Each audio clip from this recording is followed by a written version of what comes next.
ఈ నెల 9వ తారీఖున ఎక్సీఎం గారు బంగారపాలెం మండలంలోని మ్యాంగో మార్కెట్ యార్డ్ విజిట్ చేస్తున్నారు.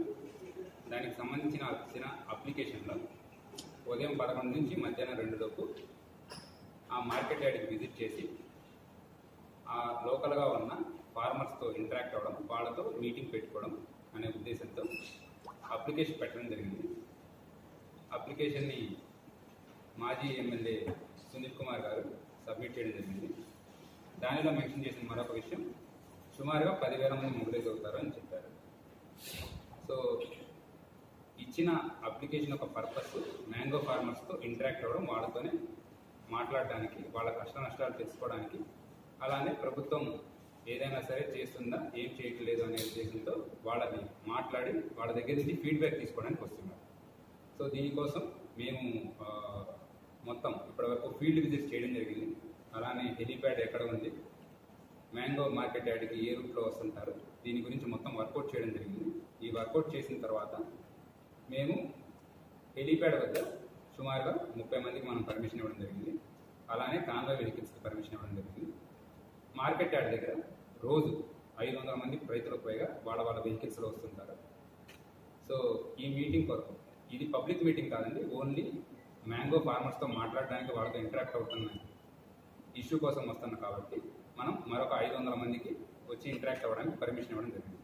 సో మొత్తంగా మనం మార్కెట్ యార్డ్లో 500 మందికి, అలానే హెలీప్యాడ్ వద్ద 30 మందికి పర్మిషన్ ఇస్తాం. అండ్ ఎటువంటి ర్యాలీస్ కానీ అలానే రోడ్ షోస్ కానీ జరగకూడదని క్లియర్గా చెప్పడం జరిగింది. ఇది వరకు జరిగిన ఇన్సిడెంట్స్ చూసుకున్నట్లయితే 3 చోట్ల. మొదటిది మన సత్యసాయి జిల్లాలో రాప్తాడ్ నియోజకవర్గంలో ఒక ప్రోగ్రాం జరిగింది. అక్కడ పోలీసులు ఎక్స్క్లూజివ్గా చెప్పి స్ట్రాంగ్ బ్యారికేడింగ్ పెట్టించుకోమనండి, అలానే చాలా తక్కువ మంది రావాలి అని చెప్పేసి ఇన్స్ట్రక్షన్స్ పాస్ చేసినా కూడా ఎక్కువ సంఖ్యలో రావడం, అలానే హెలీప్యాడ్ లోపలికి ఎక్కువ మంది వచ్చేసేసి ఈవెన్ చాపర్ కూడా డ్యామేజ్ అవ్వడం జరిగింది. సో ఇది మొత్తం ప్లానే, అంటే విఐపి యొక్క సెక్యూరిటీని కూడా ప్రాబ్లం క్రియేట్ చేస్తుంది, అలానే ఇండివిజువల్ సెక్యూరిటీ, సో ఎవరైతే సివిలియన్స్ ఉన్నారో వాళ్ళకు కూడా సెక్యూరిటీ ప్రాబ్లం వస్తుంది. ఇది మొదటి ఇష్యూ. సో రెండవ ఇన్సిడెన్స్ పొదిలి ప్రకాశం జిల్లాలో కూడా జరిగింది. అక్కడ టొబాకో రైతులని మాట్లాడడానికి, వాళ్ళతో ఇంటరాక్ట్ అవ్వడానికి వెళ్ళేటప్పుడు అక్కడ కూడా సుమారుగా లోపలికి టొబాకో బోర్డులోకి 25 మందిని పర్మిషన్ ఇస్తే మోర్ దాన్ 1000 మెంబర్స్ లోపలికి వెళ్ళారు. టొబాకో బేల్స్ ఏవైతే ఉన్నాయో అవి డ్యామేజ్ అవ్వడం, లోపల తోపులాటలు జరగడం, so stampede kind of situation జరిగి కొంతమంది పోలీస్కి మరియు సివిలియన్స్కి కూడా గాయాలు. మూడవ ఇన్సిడెంట్ పల్నాడు జిల్లాలో జరిగింది, రెంటపాళ్ళ విలేజ్. ఈ రెంటపాళ్ళ విలేజ్కి వెళ్ళేటప్పుడు కూడా విలేజ్ చాలా చిన్నది, రోడ్లు చాలా చిన్నవిగా ఉంటాయి, ఒక 100 మంది మాత్రమే రావచ్చు, ఈ కాన్వాయ్ కాకుండా మరొక 3 వాహనాలు రావచ్చు అని పోలీసు వాళ్ళకి ముందరగానే విజ్ఞప్తి చేయడం జరిగింది. బట్ ఇది కాకుండా నేషనల్ హైవే మొత్తం బ్లాక్ కావడం, అలానే నేషనల్ హైవే మీదే ఒక వ్యక్తి ప్రాణం పోవడం, అంబులెన్స్ సర్వీసెస్ కూడా డిస్టర్బ్ అవ్వడం జరిగింది. ఇవన్నీ కూడా దృష్టిలో పెట్టుకొని, అలానే ప్రస్తుతం మన బంగారపాలెంలో ఉన్న political scenario, law and order situation కూడా దృష్టిలో పెట్టుకొని మనం ఈ 500 మందికి, అలానే హెలిప్యాడ్ వద్ద 30 మందికి పర్మిషన్ ఇస్తాం. తప్పకూడదు, అలానే ఎవరికి ఎటువంటి ప్రమాదం జరగకూడదు, విఐపి వచ్చి సేఫ్గా వెళ్ళాలి అనే ఉద్దేశంతో మనం మరికొన్ని కండిషన్స్ కూడా పెట్టాము. ఇందులో ఉన్న కండిషన్స్, ఏ ఏరియా అయితే సరే మనము మ్యాంగో మార్కెట్ యార్డ్ ఉందో దాని పక్కనే కూడా స్కూల్స్ ఉన్నాయి, అలానే చాలా పెట్రోల్ బంక్స్ ఉంది.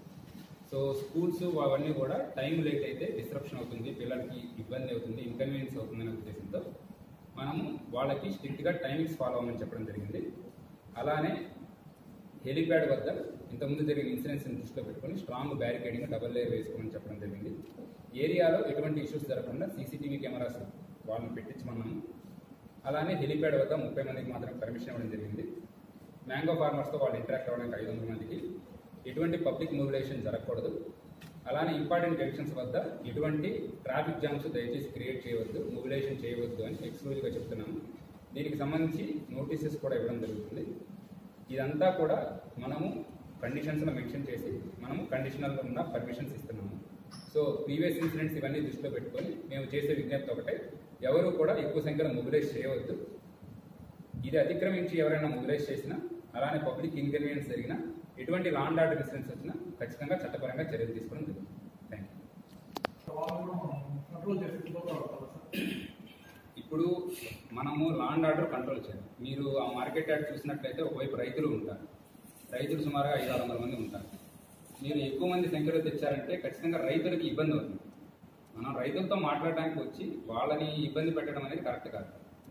సో దానికోసం ఫీల్డ్ వెరిఫై చేసి 500 మందిని ఇచ్చాం. మనం తగ్గించడం కాదు, ఎక్కువ మంది పెంచడం అని కాదు, మనం ఫీల్డ్ రియాలిటీని చూసి 500 మందికి పర్మిషన్ ఇవ్వడం జరిగింది.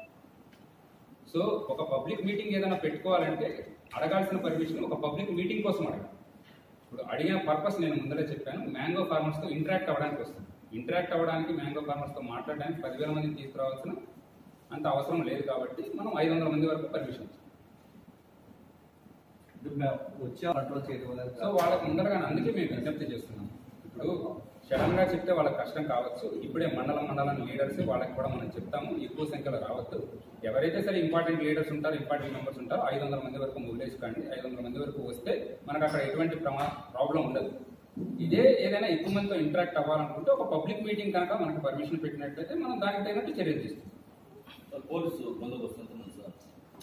సో దీని మీద మొత్తం వర్కౌట్ చేస్తున్నామండి. ఇంకా సో ఇప్పటి వరకు పర్మిషన్ దీని గురించి వర్కౌట్ చేస్తాము. ప్రీవియస్గా ఏమేమి ఇన్సిడెంట్స్ అయినాయో అలాంటి జరగకుండా చూసుకునేటట్టు మనం ఖచ్చితంగా బందోబస్తు. మీరు వచ్చి రోప్ పార్టీ విషయంలో కొంత ల్యాప్సెస్ జరుగుతున్నాయి జగన్ గారు పర్యటనలో అని చెప్పేసి ఎక్కువగా ఉంటుంది. ఈసారి ఎటువంటి ల్యాప్సెస్? రోప్ పార్టీ మన గుంటూరు జిల్లాలో కానీ రోప్ పార్టీ లేకుండా ఒక ఎక్సీఎం ఉండాల్సినటువంటి ముందరగానే క్రౌడ్ ఎంతమంది మొబిలైజ్ అవుతారో దాన్ని బట్టి రోప్ పార్టీస్ పెట్టుకోవడం జరుగుతుంది.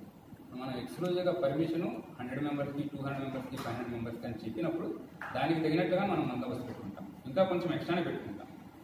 సో ఆ టైంలో అంతకి 10 టైమ్స్ ఎక్కువ వచ్చారంటే డీల్ చేయడం అనేది ప్రాబ్లం. అందుకని ముందుగా మనం అప్పీల్ చేయడం జరుగుతుంది. ఓకే సార్, అప్పీల్ చేస్తాం సార్. కానీ ప్రజలు స్వచ్ఛందంగా వచ్చినారంటే వివిధ బాధితులు ఉంటారు, రైతులే కాకుండా వేరే సామాన్య ప్రజలు వచ్చినారంటే స్వచ్ఛందంగా వస్తే ఆయన సేఫ్టీకి రోప్ పార్టీ ఉంటుందా? దానికి తగినట్టు మనం ఖచ్చితంగా పెట్టుకుంటాం. ఖచ్చితంగా ఎవరైతే Z+ ప్రొటెక్టివ్ వస్తున్నారు కాబట్టి ఆయన సెక్యూరిటీ మనకి హై ప్రియారిటీ. మనం ఇందులో కూడా చెప్తుందండి, ఇప్పుడు స్వచ్ఛందంగా వచ్చారు అని చెప్పారు, బట్ మనం కంట్రోల్ చేయాల్సిన బాధ్యత కూడా మనదే కదా. సో జరిగిన ఇన్సిడెంట్స్ కూడా ఏవైతే హెలీప్యాడ్లో ఉందో హెలీప్యాడ్లోకి 500 మంది 600 మంది అభిమానులు వెళ్ళారు. సో ఏం జరిగింది? సో సెక్యూరిటీ కూడా కాంప్రమైజ్ అవ్వకూడదు. అభిమానులు ఉన్నారని సెక్యూరిటీ కాంప్రమైజ్ అవ్వకూడదు కాబట్టి ఈ టైప్ ఆఫ్ ప్రాసెస్ మనం పెట్టడం జరిగింది. అండ్ స్వచ్ఛందంగా వచ్చే వాళ్ళకి విజ్ఞప్తి చేస్తున్నాము, ఒకవేళ వస్తే మనం చెప్పిన దానిలో ఏదైతే సరే పోలీసులు చెప్తారో ఆ ఏరియాలో ఉన్నంత మాత్రం మనకు వచ్చిన ప్రాబ్లం ఏంటో లేదు. సో అగ్రెసివ్గా బిహేవ్ చేయడము, పోలీసులకి వ్యతిరేకంగా నినాదాలు చేయడము, లేకపోతే అక్కడే కూర్చుని పోవడం, మమ్మల్ని పోనివ్వడం లేదు, ఇట్లాంటివన్నీ చేస్తేనే ప్రాబ్లం. అందుకనే ముందరగానే చెప్తున్నాను, ఏదైతే ఒకవేళ వచ్చిన వాళ్ళు ఉంటే మనం చెప్పింది మనం విన్నట్లయితే పీస్ఫుల్గా కంప్లీట్ అవుతుంది. ఎక్కువ సంఖ్యలో వచ్చారంటే ప్రాబ్లం.